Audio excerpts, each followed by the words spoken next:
ಸಾರ್ವಜನಿಕರೆಲ್ಲರಿಗೂ ನಮಸ್ಕಾರಗಳು.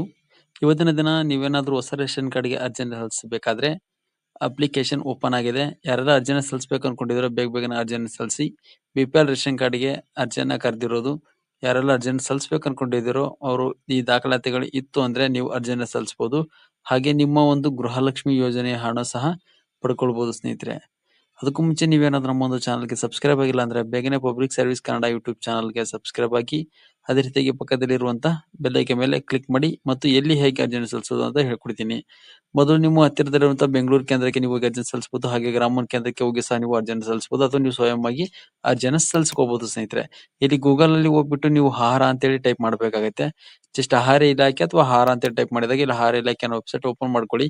ಇಲ್ಲಿ ಆಹಾರ ಇಲಾಖೆ ವೆಬ್ಸೈಟ್ ಅನ್ನ ಸೆಕೆಂಡ್ ಆಪ್ಷನ್ ಇದೆ ಸ್ನೇಹಿತರೆ, ಅದರ ಮೇಲೆ ಕ್ಲಿಕ್ ಮಾಡ್ಕೊಳ್ಳಿ. ನೆಕ್ಸ್ಟ್ ಈ ರೀತಿಯಾಗಿ ನಿಮಗೆ ಇಲ್ಲಿ ಪೇಜ್ ಓಪನ್ ಆಗುತ್ತೆ ಸ್ನೇಹಿತರೆ. ಈ ರೀತಿಯಾಗಿ ಪೇಜ್ ಓಪನ್ ಆಗುತ್ತೆ. ಆಹಾರ ಇಲಾಖೆಯ ಒಂದು ವೆಬ್ಸೈಟ್ ಏನಿದೆ ಅಲ್ಲ ಡೈರೆಕ್ಟ್ ಪೇಜ್ ಓಪನ್ ಆಗುತ್ತೆ ಸ್ನೇಹಿತರೆ. ಹಾಗೆ ಇಲ್ಲಿ ಪ್ರತಿಯೊಂದು ನೋಡ್ಕೊಂತ ಹೋಗ್ಬೋದು ಸ್ನೇಹಿತರೆ.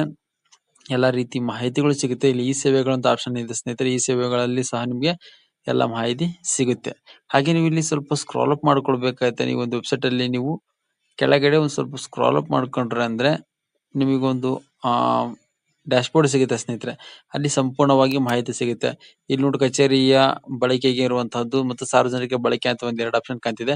ಇಲ್ಲಿ ಜಸ್ಟ್ ನಾನು ಈಗ ಸಾರ್ವಜನಿಕರ ಬಳಕೆಯಲ್ಲಿ ಇರೋ ಆಪ್ಷನ್ ಓಪನ್ ಮಾಡ್ಕೊಳ್ತೀನಿ. ಈಗ ಕಲಬುರಗಿ ಮೇಲೆ ಓಪನ್ ಮಾಡ್ಕೊಂಡ್ಬಿಟ್ಟು ಹೊಸ ರೇಷನ್ ಕಾರ್ಡ್‌ಗೆ ಅರ್ಜಿ ಅಂತ ಇದೆಯಲ್ಲ ಸ್ನೇಹಿತರೆ, ಅದನ್ನ ಓಪನ್ ಮಾಡ್ಕೊಳ್ತೀನಿ. ಜಸ್ಟ್ ನೋಡು ಕ್ಲಿಕ್ ಮಾಡ್ತಾ ಇದ್ದೇನೆ ಡೈರೆಕ್ಟ್ ಆಗಿ. ಅದ್ರ ಮೇಲೆ ಕ್ಲಿಕ್ ಮಾಡಿದ್ರೆ ಸಾಕು, ನಮಗೆ ನೆಕ್ಸ್ಟ್ ಈ ರೀತಿಯಾಗಿ ಪೇಜ್ ಓಪನ್ ಆಗುತ್ತೆ. ಡೈರೆಕ್ಟ್ ಆಗಿ new application card application form open ಆಗಿದೆ ಸ್ನೇಹಿತರೆ. ಈ ಕೆಳಗಡೆ ನೀವು ಟೈಮ್ ಸಹ ನೋಡ್ಕೊಳ್ಬಹುದು. ಅಲ್ಲಿ ನೆಕ್ಸ್ಟ್ ಅಂದ್ರೆ ಡೀಟೇಲ್ಸ್ ಕೊಟ್ಟಿದ್ದಾರೆ. ಆ ಡೀಟೇಲ್ಸ್ ನ ಓದ್ಕೊಳ್ಬೇಕಾಗುತ್ತೆ. ಇಲ್ಲಿ ಕನ್ನಡದಲ್ಲಿ ಸಹ ಇದೆ, ಇಂಗ್ಲಿಷ್ ನಲ್ಲಿ ಸಹ ಇದೆ. ಹೊಸ ಬಯೋಮೆಟ್ರಿಕ್ ಮೂಲಕ ಐರಿಸ್ ಸಾಧನಗಳನ್ನು ಖರೀದಿಸುವ ಕೇವಲ ಯುಡಿಐಡಿ ಮೂಲಕ ನೋಂದಣಿಯಾಗಿರುವುಗಳನ್ನ ಮಾತ್ರ ನೀವು ಬಳಸ್ಕೊಳ್ಬೇಕಾಗುತ್ತೆ. ಅಂದ್ರೆ ನೀವು ಬಯೋಮೆಟ್ರಿಕ್ ನ ಯುಡಿಐಡಿ ನೋಂದಣಿ ಆದಂತಹ ಒಂದು ಬಯೋಮೆಟ್ರಿಕ್ ಅನ್ನ ಮಾತ್ರ ಬಳಸ್ಕೋಬೇಕಾಗುತ್ತೆ. ಅದೇ ರೀತಿಯಾಗಿ ಅಪ್ಲಿಕೇಶನ್ ಬಳಸೋ ದಿನ ಅಂದ್ರೆ 31/8/2017 ನಂತರ ಸಾಧ್ಯವಿಲ್ಲ. ಅಂದ್ರೆ ನೀವೇನು 2017 ಹಿಂದಿರುವಂತಹ ಯಾವುದೇ ಒಂದು ಬಯೋಮೆಟ್ರಿಕ್ ಇದಕ್ಕೆ ವರ್ಕ್ ಆಗೋದಿಲ್ಲ ಅಂತೇಳಿ ಕಡ್ಡಾಖಂಡಿತವಾಗಿ ಮಾಹಿತಿಯನ್ನ ಕೊಟ್ಟಿರುವಂತದ್ದು ಸ್ನೇಹಿತರೆ.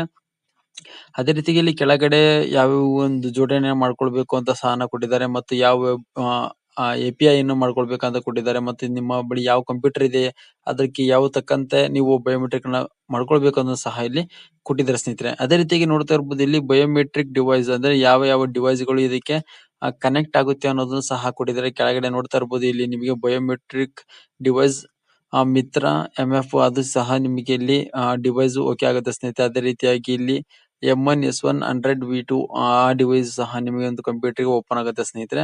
ಅದೇ ರೀತಿಯಾಗಿ EPI ಸಹ ಬಯೋಮೆಟ್ರಿಕ್ ಓಪನ್ ಆಗುತ್ತೆ. MK2120UL ಓಪನ್ ಆಗುತ್ತೆ ಸ್ನೇಹಿತರೆ. L1 ಓಪನ್ ಆಗುತ್ತೆ. ಹಾಗೆ ಅದೇ ರೀತಿಯಾಗಿ ಈ ಎಲ್ಲ ಡಿವೈಸ್ ನ ನಿಮ್ಮ ಒಂದು ಕಂಪ್ಯೂಟರ್ ಅಥವಾ ನಿಮ್ಮ ಒಂದು ಲ್ಯಾಪ್ಟಾಪ್ ಅಲ್ಲಿ ಇನ್ಸ್ಟಾಲೇಷನ್ ಮಾಡ್ಕೊಂಡು ಈ ಬಯೋಮೆಟ್ರಿಕ್ ಇತ್ತು ಅಂದ್ರೆ ನೀವು ನಿಮ್ಮ ಮನೆಯಿಂದನೇ ಅರ್ಜಿಯನ್ನು ಸಲ್ಲಿಸ್ಕೊಳ್ಬಹುದು ಸ್ನೇಹಿತರೆ. ಇಲ್ಲಿ ಬ್ಯಾಕ್ ಟು ಅಪ್ಲಿಕೇಶನ್ ಅಥವಾ ಲಿಂಕ್ ಟು ಮಾರ್ಕ್ ಆಪ್ಷನ್ ಇದೆ, ಅದ್ರ ಮೇಲೆ ಕ್ಲಿಕ್ ಮಾಡಿ ಸಾಕು. ನೆಕ್ಸ್ಟ್ ಈ ರೀತಿಗೆ ಪೇಜ್ ಓಪನ್ ಆಗುತ್ತೆ. ಇಲ್ಲಿ ಕನ್ನಡ ಇಂಗ್ಲಿಷ್ ಎರಡು ರೀತಿಯ ಆಪ್ಷನ್ ಇರುತ್ತೆ ಸ್ನೇಹಿತರೆ. ನಾನು ಜಸ್ಟ್ ಇವಾಗ ಕನ್ನಡದ ಮೇಲೆ ಕ್ಲಿಕ್ ಮಾಡ್ಕೊಳ್ತೀನಿ. ಕನ್ನಡದ ಮೇಲೆ ಕ್ಲಿಕ್ ಮಾಡಕ್ ಹೋದಾಗ ನೋಡ್ತಾ ಇರಬಹುದು ಇಲ್ಲಿ ಹೊಸ ಪಡಿತರ ಚೀಟಿ ಅಥವಾ ಉಳಿದಿರುವಂತಹ ಚೀಟಿ ಮತ್ತು ಅರ್ಹತೆ ಪಡೆದಿರುವಂತಹ ಚೀಟಿ ಇದೆ. 3 ಆಪ್ಷನ್ ಇದೆ ಸ್ನೇಹಿತರೆ. ಇಲ್ಲಿ ನಾನು ಹೊಸ ಪಡಿತರ ಚೀಟಿ ಮೇಲೆ ಕ್ಲಿಕ್ ಮಾಡ್ತೀನಿ. ಅದೇ ರೀತಿಯಾಗಿ ಹೊಸ ಪಡಿತರ ಅಂತ ಕೆಳಗಡೆ ಅಂತ್ಯೋದಯ ಅಂತ ಇದೆ, ಅದೇ ಆದಿತ್ಯ ಅಂತ ಆಪ್ಷನ್ ಇದೆ ಸ್ನೇಹಿತರೆ. ಅದ್ರ ಮೇಲೆ ಕ್ಲಿಕ್ ಮಾಡ್ಕೊಳ್ಬೇಕಾಗತ್ತೆ ನೀವು.